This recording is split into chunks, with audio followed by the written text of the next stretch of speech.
Hello friends, मी advocate Ashwini Shinde आपल्या legal lens या YouTube चॅनलमध्ये तुम्हा सर्वांचं मनापासून पुन्हा एकदा स्वागत करते। तर आज आपण आजच्या लेक्चरमध्ये पाहणार आहोत कायदा म्हणजे काय, कायद्याची व्याख्या काय आहे, कायद्याचं उद्दिष्ट काय आहे आणि कायद्याचं आपल्या आयुष्यामध्ये असलेलं महत्त्व काय आहे। म्हणजेच what is mean by law, definition of law, importance of law, nature of law हे आपण आजच्या लेक्चरमध्ये पाहणार आहोत। तर चला तर मग सुरू करूयात। What is mean by law, कायदा म्हणजे काय। बेसिकली कायदा या जो शब्द आहे ज्यालाच आपण इंग्लिशमध्ये लॉ असं म्हणतो, तर लॉ म्हणजे काय तर शिस्त, सुरक्षितता, न्याय व्यवस्था टिकवून ठेवण्यासाठी घातले गेलेले जे नियम आहेत त्यांना आपण कायदा असं म्हणतो। म्हणजेच थोडक्यात सांगायचं झालं तर आपली समाज व्यवस्था व्यवस्थितरित्या चालण्यासाठी जी काही नियमावली घालून दिली जाते त्याला आपण कायदा असं म्हणतो। आता कायदा या शब्दाच्या वेगवेगळ्या व्याख्या आहेत ज्यालाच आपण डेफिनेशन्स असंही म्हणतो की डेफिनेशन्स ऑफ लॉ। मग ऑस्टिन हे जे थिंकर आहेत त्यांनी कायद्याची किंवा लॉची डेफिनेशन काय केलेली आहे ती पहिल्यांदा बघणार आहोत। ऑस्टिन काय म्हणतात, law is the command of sovereign backed by sanction. Austin यांच्या मते law is a command of sovereign backed by sanction, म्हणजेच राज्याचा आदेश म्हणजे कायदा आणि त्याचं पालन न केल्यास होणारी शिक्षा, हे जे एकत्रित लिहिलं जातं त्याला आपण कायदा असं म्हणतो। ऑस्टिनने सहज सोप्या भाषेत सांगितलंय की जर समजा एखाद्या राज्याचा आदेश आपण नाही पाळला तर त्यासाठी आपल्याला शिक्षा होते आणि तो आदेश म्हणजे काय आहे तर कायदा आहे। Law is the command of sovereign backed by sanction. आता साल्मंड यांची जी डेफिनेशन आहे ती आपण पाहणार आहोत। साल्मंड काय म्हणतात तर law is the body of principles recognised and applied by the state in the administration of a justice. Salmond काय म्हणतात, law is the body of principles recognised and applied by the state in the administration of a justice, म्हणजेच न्याय देण्यासाठी राज्य जे नियम मान्य करतं त्याला कायदा असं म्हणतात। सहज सोपं सांगायचं झालं तर प्रत्येक राज्यामध्ये जे काही तत्व असतात, जे काही बॉडी ऑफ प्रिन्सिपल्स आपण ज्याला म्हणतो की जे राज्याचं ॲडमिनिस्ट्रेशन व्यवस्थित चालावं यासाठी जी काही नियमावली दिली जाते, जी काही तत्व आखलेली असतात त्यालाच कायदा असं म्हणतात, असं साल्मंड म्हणतो। आता आपण तिसरी डेफिनेशन पाहणार आहोत केल्सन यांची। केल्सन काय म्हणतात, law is a normative science. केल्सन यांनी अगदी एका वाक्यातच कायद्याची संकल्पना जी आहे ती स्पष्ट केलेली आहे। Law is a normative science, that means कायदा हा कसं वागावं याचा नियम सांगणारं शास्त्र आहे। कायदा हा कसं वागावं याचा नियम सांगणारं शास्त्र आहे। थोडक्यात सांगायचं झालं तर आपण कसं वागलं पाहिजे, चांगलं वागलं पाहिजे। जर तुम्ही वाईट वागत असाल, कोणाला त्रास देत असाल तर त्यासाठी तुम्हाला शिक्षा होऊ शकते। तुम्ही काय केल्यानंतर तुम्हाला शिक्षा होऊ शकते, काय केलं नाही तर कशा पद्धतीने तुमचं संरक्षण होऊ शकतं, या सर्व गोष्टी ज्यामध्ये लिहिलेल्या असतात त्याला कायदा असं म्हणतात। तर आपण इथे ऑस्टिन, केल्सन आणि साल्मंड या तीन थिंकर्सच्या डेफिनेशन्समधून कायद्याची व्याख्या जी आहे ती पाहिलेली आहे। आता याचं जर उदाहरण द्यायचं झालं, कायदा म्हणजे काय तर आपण नेहमी रस्त्याने चालत असतो, वाहनं चालवत असतो किंवा वाहनामधून वेगवेगळ्या वाहनांमधून प्रवास करत असतो।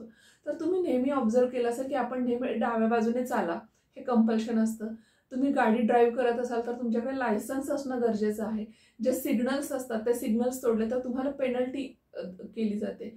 आता हे सगळं का तर वाहतूक व्यवस्था जी आहे ती व्यवस्थित चालावी, कुठलेही ॲक्सिडेंट होऊ नयेत आणि जर ते होत असतील तर त्याच्यावरती आळा आणण्यासाठी, जर ते जाणीवपूर्वक कोणी हे गोष्टी करत असेल तर त्यांच्यावर वचक बसण्यासाठी ट्रॅफिक रूल्स केलेले असतात। तर ट्रॅफिक रूल्स म्हणजे काय तर एक प्रकारचे कायदेच आहेत। असे आपल्याला प्रत्येक ठिकाणी वेगवेगळ्या पद्धतीने कायदे बघायला मिळतात, आपण जे भविष्यामध्ये इन डिटेल बघणार सुद्धा आहोत। तर आता आपण बघणार आहोत कायद्याचं स्वरूप, ज्यालाच आपण नेचर ऑफ लॉ असं म्हणतो। आता नेचर ऑफ लॉ ही जी संकल्पना आहे तर ती आपण काही मुद्द्यांच्या आधारे स्पष्ट करणार आहोत। तर त्यातला पहिला मुद्दा आहे law is universal and binding.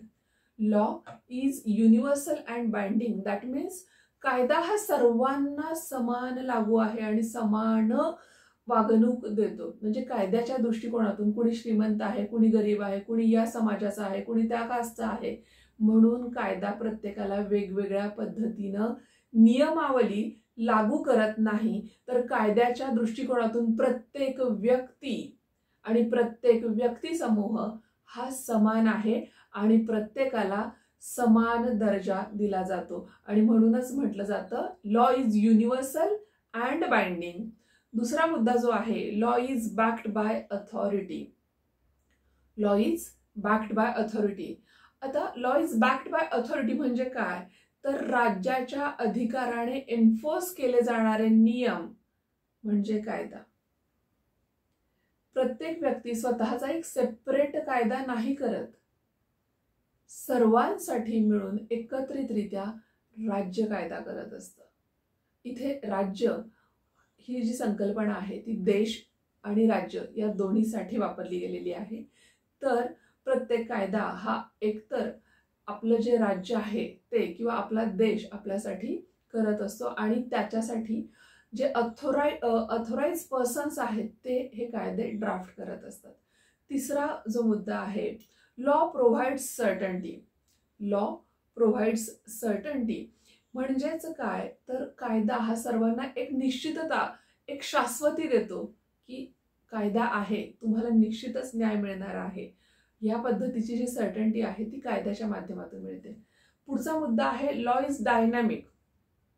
Law is dynamic म्हणजे काय, तर बेसिकली कायदा हा जसा जसा वेळ बदलतो, जसा जसा काळ बदलतो त्यानुसार कायद्यामध्ये बरेच बदल होत असतात. जसं की आता अतिशय उत्तम उदाहरण द्यायचं झालं तर जेव्हा इंडियन पिनल कोड 1860ला ड्राफ्ट केला गेला तेव्हा कम्प्युटर ही संकल्पना नव्हती, इंटरनेट ही संकल्पना नव्हती.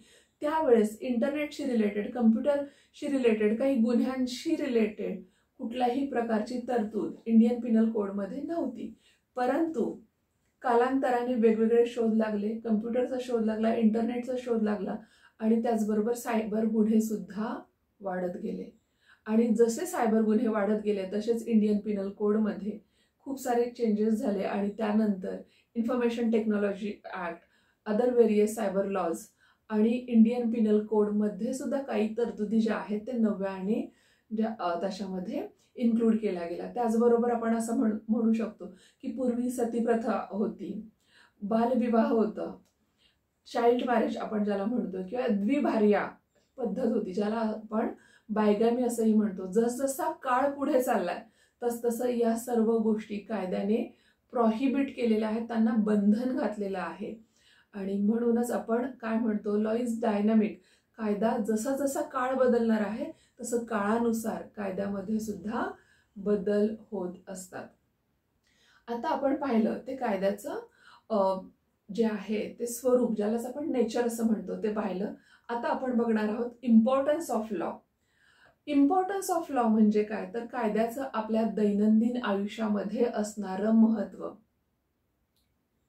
आता तुम्ही म्हणाल की आपल्या आयुष्यामध्ये कायद्याचं खूप महत्त्व आहे, हे एका शब्दात दोन शब्दात नाही सांगता येणार, तर ते गोष्ट खरी आहे. कायदा आपल्या जन्मापासून मृत्यूपर्यंत आणि मृत्यूनंतरही काही काळासाठी आपल्या सर्वांनाच जो आहे तो बंधनकारक राहतो. आता मृत्यूनंतरही का, तर मृत्यूनंतर सुद्धा जे मृत्यूचे दाखले काढले जातात आणि प्रॉपर्टीवरची नावं कमी करणं किंवा काय, यासाठी सुद्धा कायदे लागू होतात. त्यामुळे कायदा जो आहे तो व्यक्तीच्या जन्मापासून सुरू होऊन मृत्यूपर्यंत प्रत्येक गोष्टीमध्ये आपल्याला महत्त्वपूर्ण असतो. सो आता आपण बघणार आहोत importance of law. Law maintains order in a society. कायदा जो आहे तो समाजावरती नियंत्रण ठेवतो, गुन्हेगारीला आळा घालतो, लोकांनी कसं वागायचंय, कसं वागायला हवं या गोष्टी सांगतो आणि कोणी चुकीचं वागत असेल तर कायद्याच्या आधारे त्यांना शिक्षा किंवा दंड केला जातो. दुसरा आहे लॉ प्रोटेक्ट्स राईट्स. कायदा हा प्रत्येकाचे विविध हक्क, ज्याला आपण राईट्स असं म्हणतो, तो प्रोटेक्ट करतो. मग ते फंडामेंटल राईट्स असू देत, प्रॉपर्टी राईट्स असू देत किंवा ह्युमन राईट्स असू देत, सर्व प्रकारचे राईट्स प्रोटेक्ट करण्याचं काम कोण करतं, तर कायदा करतो. तिसरा जो मुद्दा आहे लॉ डिलिव्हर्स जस्टिस. कायदा काय करतो तर सर्वांना न्याय प्रदान करण्याचं काम करतो. कायद्यामुळे प्रत्येक व्यक्तीला हे न्यायदानाचं काम जे आहे ते उत्तमरित्या होत असतं. Law promote social changes. कायद्यामुळे वेगवेगळे सोशल चेंजेस सुद्धा प्रमोट होतात. मी मगाशीच सांगितलं तुम्हाला की पूर्वी सती प्रथा होती, बालविवाह होता.